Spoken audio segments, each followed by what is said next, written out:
ప్రభు పేరట మీ అందరికీ నా వందనాలు తెలియజేసుకుంటున్నాను.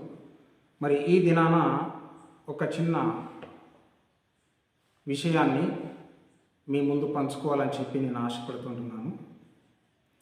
ఈ మధ్య చాలా యేసు ప్రభు నిజమైన దేవుడు కాదని, బైబిల్లో ఆయన తన గురించి ఏం చెప్పుకోలేదని, అంతేకాకుండా బైబిల్ వచనాలు కూడా ఆయన గురించి ఆయన దేవుడు కాదని చెప్పి చెబుతున్నాయని చెప్పి ఎన్నో విధాలుగా కొంతమంది మతోన్మాదంగా తెలిసి తెలియక అజ్ఞానంతో వాళ్ళు యేసు ప్రభువును దేవుడు కాదని చెప్పి తులనాడుతున్నారు. వాస్తవంగా చూసినట్టయితే యేసు ప్రభు తాను నిజమైన దేవుడు అని చెప్పి తనను గురించి బైబిల్ చెప్పింది. అంతేకాకుండా తన గురించి కూడా పరోక్షంగా చెప్పాడు.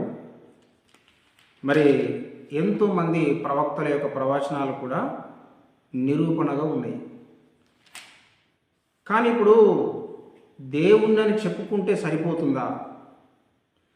దేవుణ్ణని చెప్పుకుంటే సరిపోతుందా? సరిపోదు కదా. దేవుణ్ణని చెప్పినా చెప్పకపోయినా ఒకందుకు కనీసము ఆ దైవ లక్షణాలన్నా ఆ దేవునిలో లేకపోతే ఆ అవతారంలో ఆ వ్యక్తిలో కనబడాలి కదా. సరే, మీరు అనుకున్నట్టుగా ఆయన దేవుడు కాదని చెప్పి ఒక కాసేపు అనుకున్నప్పటికీ ఆయనలో దైవ లక్షణాలు ఎంతో పరిపూర్ణంగా కనబడతాయి.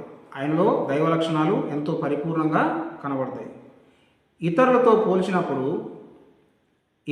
పోల్చినప్పుడు మానవుల్లో మానవత్వం కలిగినటువంటి వారిలో ఆయన 100% గొప్పవాడుగా ఉంటాడు. దేవుళ్ళు అనబడేటువంటి ఎవరైతే ఈ లోకంలో చలమణిలో ఉన్నారో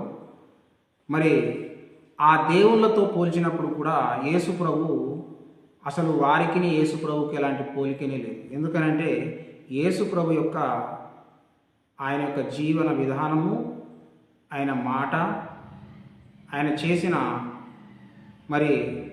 మంచి కార్యములు ఏవైతే ఉన్నాయో వాటికంటే 1000 రెట్లు గొప్పగా ఉంటాయి వారికంటే. కాబట్టి ఎవరైనా నేను దేవుణ్ణి అని చెప్పుకుంటే సరిపోదు, కానీ ఆ దైవ లక్షణాలు వారిలో ఉండాలి. ఎందుకనంటే ఎవరైనా రోడ్డు మీద అడుక్కునేటోళ్ళు లేకపోతే అక్కడిక్కడ అడుక్కునేటువంటి వాడు రాజవేషం వేసి నేను రాజునంటే ఏ విధంగానైతే మనం నవ్వుతాము, అతడు నవ్వుల పాలవుతాడు. అతడు రాజవేషం వేసి భిక్షమెత్తుకున్నటువంటి పని చేసినప్పుడు అతనికి ఏ విధంగానైతే అది సూటేబుల్ కాదో, అది సరిహద్దుగా కాదో, దేవుళ్ళని పేరు చెప్పుకున్నటువంటి మాత్రాన్నే దేవుళ్ళమని పేరు చెప్పుకున్నంత మాత్రాన్నే వాళ్ళు ఎలా దేవుళ్ళు అయ్యారు? వారి ప్రవర్తనలో వారు చూపించినప్పుడు మాత్రమే దేవుళ్ళు అవుతారు. మానవుల్లో మానవత్వం కలిగినటువంటి వారిలలో యేసు ప్రభు అందరికంటే ఉన్నతం కనబడతాడు. దేవుళ్ళని చెప్పుకున్నటువంటి వారిలో, అవతారం అని చెప్పుకున్నటువంటి వారిలో వారితో యేసు ప్రభువును పోల్చుకున్నప్పుడు అందరికంటే ఉన్నతంగా ఆయన కనబడతాడు. వాస్తవంగా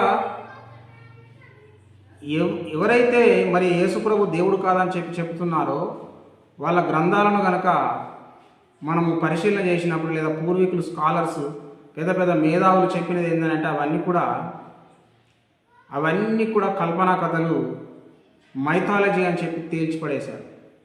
కానీ యేసు ప్రభు లేదా బైబిల్ విషయానికి వచ్చినప్పుడు ఆయన చరిత్ర సత్యమైనదని చెప్పి, ఆయన చారిత్రక పురుషుడని చెప్పి తేల్చారు. ఇలా చూసినప్పుడు ఎవరు నిజమైన దేవుడో, ఎవరే నిజమైన దేవుడు కాదో అన్న సంగతి మనము గుర్తించగలం.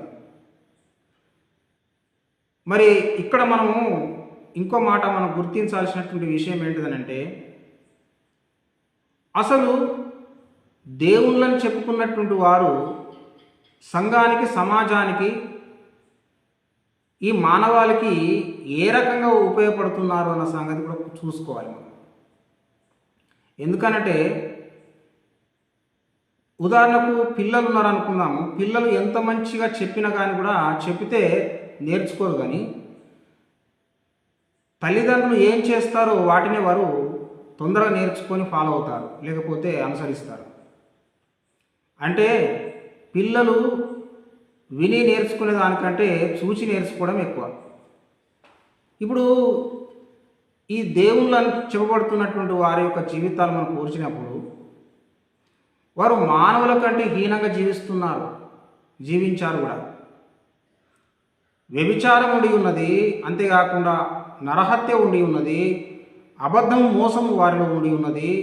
అడుగడుగున మానవుల కంటే హీనమైనటువంటి జీవితము, హేయమైనటువంటి జీవితము వారు జీవించిన దాఖలాలు ఉన్నాయి. ఉంటున్నప్పుడు వారు ఎట్లా మనం దేవుడు అని చెప్పుకోవచ్చు? అందుకోసం ఉపనిషత్తులు, అంతేకాకుండా కొన్ని వేదాల్లో, కొన్ని గ్రంథాల్లో ఉన్నటువంటి కొన్ని వచనాలు కూడా ఏం చెప్తున్నాయనంటే, కామ, క్రోధ, లోభ, మోహ, మద, మత్సరములు లేనటువంటి వాడే మరి దైవాంశ సంభూతుడు అని చెప్పి చెప్తాం. అంతేకాకుండా దివ్య గుణ సంపన్న యచ్చ దేవత, అంటే దివ్యమైన గుణములు కలిగినటువంటి వాడే నిజమైన దేవుడు అని చెప్పి ఒక శ్లోకం చెప్తున్నది. అట్లాంటప్పుడు మరి దివ్య గుణాలు ఎవరికి ఉన్నాయి? అది మనం పరిశీలన చేయాలి. అది పరిశీలన చేసినప్పుడు అప్పుడు మంచికి చెడుకు కొంత వ్యత్యాసం అనేటువంటిది మనకు తెలుస్తుంది. చూడండి, దురదృష్టం ఏంటిదనంటే ఈ దేవుళ్ళు అని చెప్పి చెప్పబడుతున్నా, లేకపోతే నమ్మబడుతున్నా, లేకపోతే ఉన్నటువంటి లోకములో ఉన్నటువంటి దేవతలు ఎవరైతే ఉన్నారో ఆ దేవుళ్ళను పూజించేటువంటి పూజారులు, భక్తులు ఎవరైతే ఉన్నారో ఈ యొక్క దేవుళ్ళ కంటే వారి యొక్క జీవితాలే బాగున్నాయి, వారి యొక్క జీవితాలే, బ్రతుకులే బాగున్నాయి. ఎందుకనంటే ఉదాహరణకు స్వామి వివేకానంద వంటి,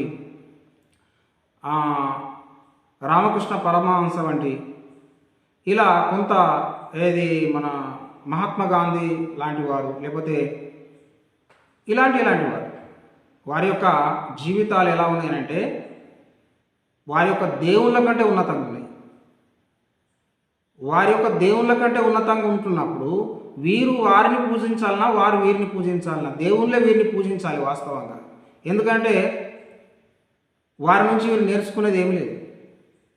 కాబట్టి దేవుడు అనేటువంటి ఆయన సంఘానికి, సమాజానికి ఒక మాదిరిగా ఉండాలి, వారి ద్వారా ఏదైనా నేర్చుకునే విధానంగా ఉండాలి, వారు మనకు స్ఫూర్తిదాయకంగా ఉండాలి. ఇవన్నీ లేనప్పుడు అవి దేవుళ్ళు ఎలా అవుతాయి? అందుకోసము ప్రపంచంలో గొప్ప దేవుడు ఎవరు అని చెప్పి మనం గూగుల్లో కొడితే యేసుప్రభే వస్తాడు. యేసుప్రభు ఎందుకు అంత ప్రాచుర్యం పొంది ఉన్నాడు అనంటే అసలు ఆయన మానవుడు అనటానికంటే యథార్థంగా దేవుడు అనటమే మంచిది, సరి అయింది, తార్కికమైనటువంటిది. దేవుని బిడ్డలారా, ఎందుకనంటే ఆయన నిజమైనటువంటి దేవుడు, ఆయన నిజమైనటువంటి దేవుడు. ఇంకొకటి, ఆయన చారిత్రక పురుషుడు కాదని చెప్పి ఒకవేళ కాసేపు అనుకున్నా కానీ కూడా, ఆయన కేవలం కల్పన కథ అని చెప్పి అనుకున్నా కానీ కూడా, ఫిక్షన్ క్యారెక్టర్ అని చెప్పి అనుకున్న, చారిత్రక పురుషుడు కాదని చెప్పి అనుకున్నా కాసేపు, అయినా యేసుప్రభే అందరికంటే ముందుంటాడు. మరి మిథాలజీ అని చెప్పి ముఖ్యంగా ముందు కొన్ని గ్రంథాలను తేల్చేసినట్టుగా యేసుప్రభు కూడా మిథాలజీ అన్నప్పటికీ కూడా ఆ మిథాలజీలో అన్నిటికంటే గొప్పవాడు యేసుప్రభు. అందుకోసం బైబిల్ ఏం చెప్తుందనంటే దేవుని యొక్క బలహీనత మనుషుల యొక్క బలము కంటే, జ్ఞానుల యొక్క బలము కంటే బలమైనది అని చెప్తున్నది. కాబట్టి ఆయనతో ఏ రకంగా మనం పోటీ పడలేము. ఆయన ఫిక్షన్ క్యారెక్టర్ కాదు. ఆయన పుట్టుక గురించి ముందే రాయబడ్డది, పుట్టినాక ఆయన ఎక్కడ పుడతాడని, ఎక్కడ తిరిగాడో రాయబడ్డది, ఎక్కడ చనిపోయి సమాజం 3వ నాడు తిరిగి లేచాడో రాయబడ్డది. మొత్తం పూసగుచ్చినట్టు ఆయన యొక్క చరిత్ర అంతా కూడా ఉండి ఉన్నది. అయితే కన్నుండి చూడలేనటువంటి వారు, చెవులుండి వినలేనటువంటి వారు,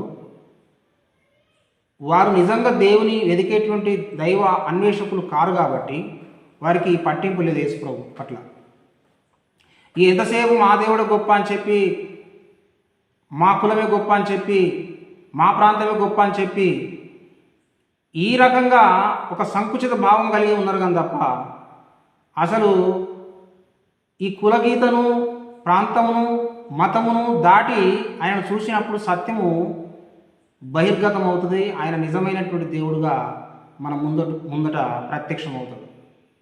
కాబట్టి కాస్తంత బుర్ర పెట్టి ఆలోచించి కొద్దిగా యేసు ప్రభువై మనసు తిప్పుకోండి. యేసు ప్రభు ఏమంటున్నాడు?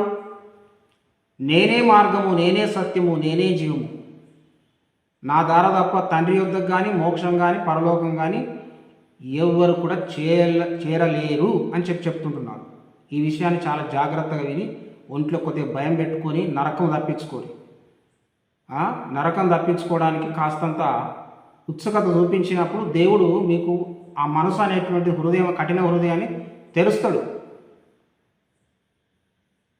తెరిచినప్పుడు అప్పుడు మీరు మనసు మార్చుకొని క్రీస్తును మీ స్వరక్షకునిగా ప్రభువుగా అంగీకరించినప్పుడు అప్పుడు మీకు ఆ దైవత్వం అనేటువంటిది మీకు పూర్తిగా అర్థమవుతుంది.